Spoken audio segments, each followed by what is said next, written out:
Welcome to the vaping portion of our presentation. We are constantly updating this section because the trends are always changing. So to give you some context, we're recording this in November of 2018. When we talk about e-cigarettes today, we are referencing any kind of electronic vaporizers like e-cigarettes, vape pens, e-hookahs, just to clarify what we're referring to. It's important to start by reviewing history of how the vape pen came to be. So back in 2007, e-cigarettes came on the market, and the goal was actually to be a healthier alternative and decrease the use of cigarettes for people that were trying to quit. Unfortunately, there's actually no evidence that suggests this helps people to quit. Evidence actually shows that it's helping people smoke less but not really quit. And ironically, vaping teens are 4 times more likely to start smoking cigarettes if they start with vaping. Eventually, they developed into a product that's more like the e-hookah pens that you can see in the second picture, and this is a rechargeable version. Next came the vape pens, which is the third picture, and that had a higher capacity since they could reach higher temperatures and they had refillable cartridges, so you can use it more frequently.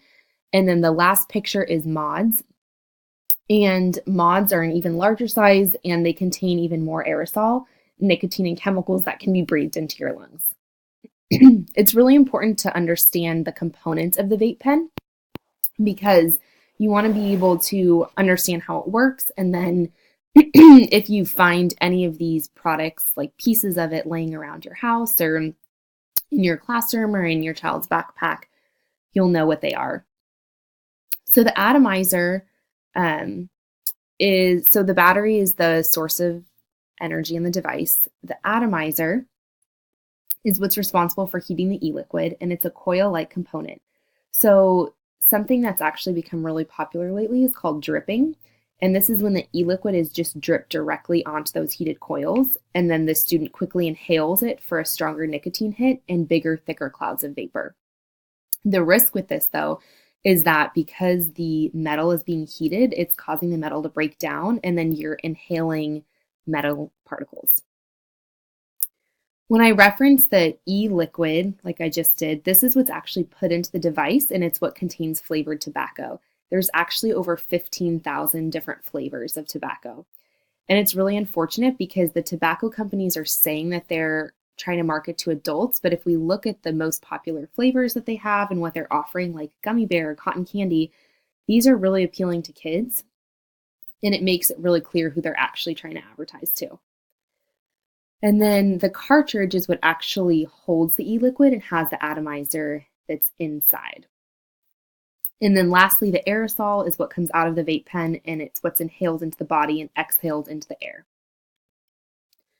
I'm going to cover a few different types of popular ways of vaping that you might recognize. So the first is Juul pods. And Juul pods are really popular apparatus to use for vaping right now. It's important to note that all Juul pods contain nicotine, and 1 pod is equivalent to 1 pack of cigarettes. You can see that the power source for the Juul pod is rechargeable through a USB charger.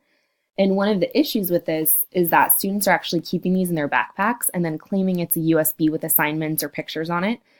So it's really important for parents to know the difference. You can also see the examples of the refillable pods at the bottom of this picture. And it's important to note that a 4-pack of pods like that is the same price of 1 pack of cigarettes. So it's actually a cheaper alternative for students than cigarettes, which is making it even more appealing. Research shows that teens are juuling 16 times more frequently than adults do. The Soren is another product that's on the market. As you can see, it has a really sleek design with a couple of different models. Something to note is that they have a longer charge, and they do resemble some of the highlighter pens that are currently on the market. So this is something that can also be confusing for parents when they find it. The Fix is another new product on the market, and you actually have to inhale from it to activate it. So it's off unless you put it up to your lips and inhale. And there's 220 puffs for 1 full charge, which is equivalent to 3 Juul pods.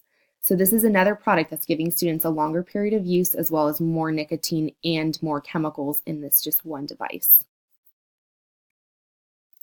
And then we have dab pens, which is looks a lot more like the traditional vape pen.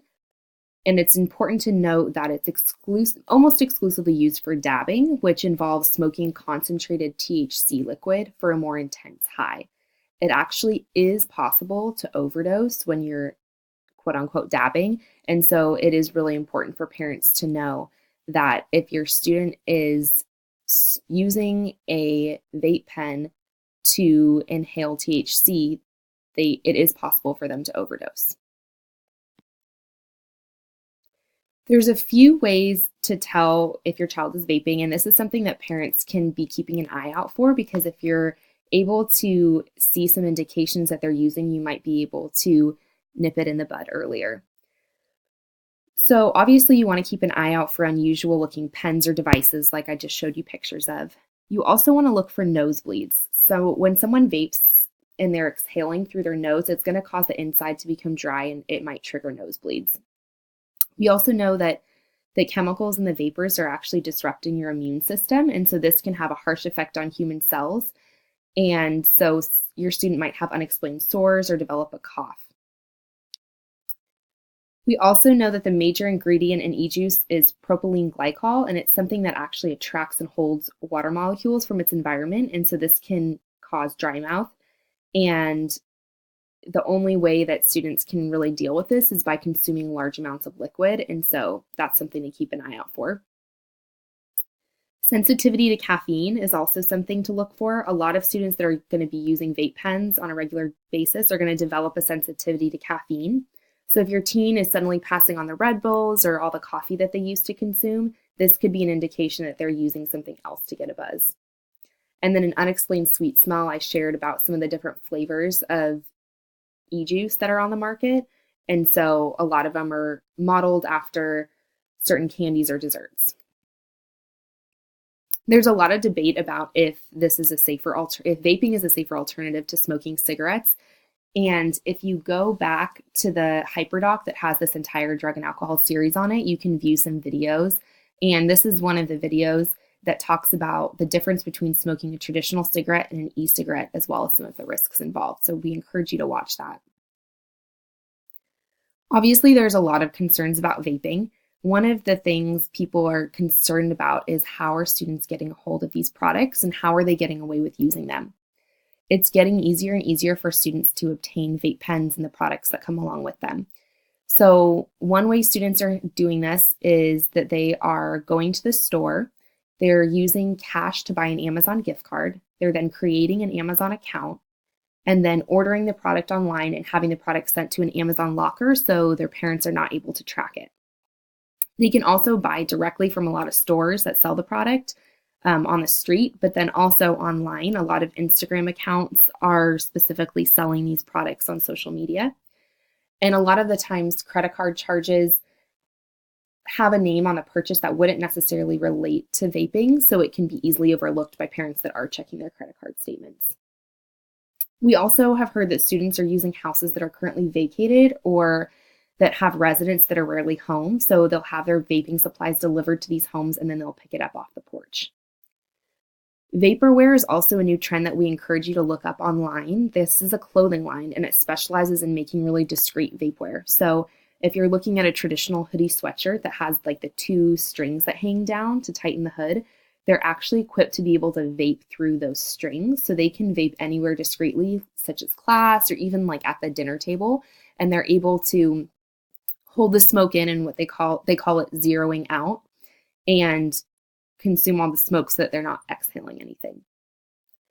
There's a lot of other ways that students are using it discreetly as well, such as hiding a vape pen inside of a Sharpie marker, or there's even vape pens that come looking like a Sharpie marker so that it's purposefully discreet.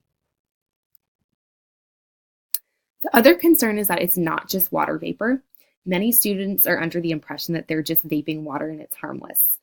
However, we know from researching what's inside of the vape e-juice that the aerosol contains chemicals, some of which are shown to cause cancer. Obviously, nicotine is a highly addictive compound, and while not every vaping device contains nicotine, they all contain chemicals and toxins, and there's no way to really know how much is in it. It's also easier to conceal the use of marijuana.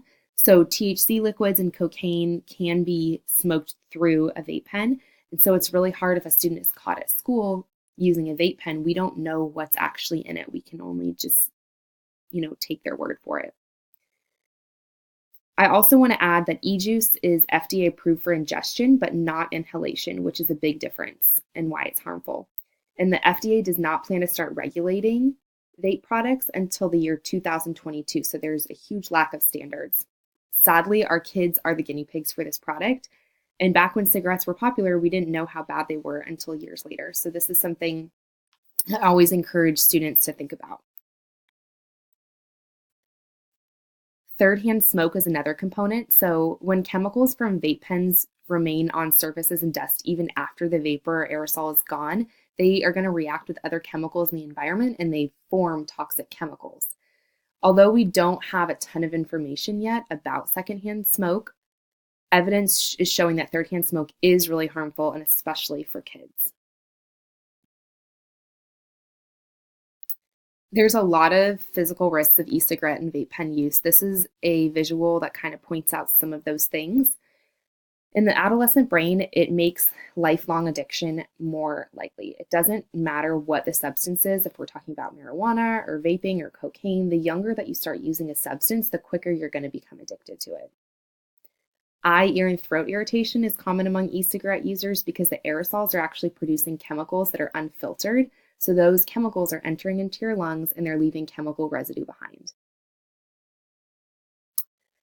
Diacetyl, which is a chemical found in vape pens, causes something called popcorn lung, which doesn't sound very serious, but it is a serious lung disease that causes coughing, wheezing, and shortness of breath, similar to the symptoms of chronic obstructive pulmonary disease. And so what happens is there's scarring of the tiny air sacs in the lungs, and that results in the thickening and narrowing of the airways. Like we talked about before, nicotine is still nicotine. So addiction happens more rapidly with this than any other drug besides opiates.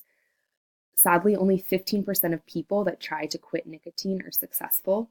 And nicotine withdrawal disrupts sleep because there's weakened immunity and less memory, consolidation and retention, there's less tissue growth and repair, and there can be some really long-term effects on the brain tissue, and research has even shown it makes you more susceptible to post-traumatic stress disorder.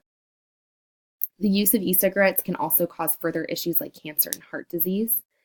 And like I said before, we still, we only know the tip of the iceberg. There's so much more that's being researched right now, and we're going to have to see long-term what happens. But we really encourage you to talk to your students about this information and make sure they understand the risks associated with vaping, because we're finding that a lot of students just have no idea what it is that they're actually using. We encourage you to watch the rest of this series, and we hope that this was helpful information for you on the topic of vaping.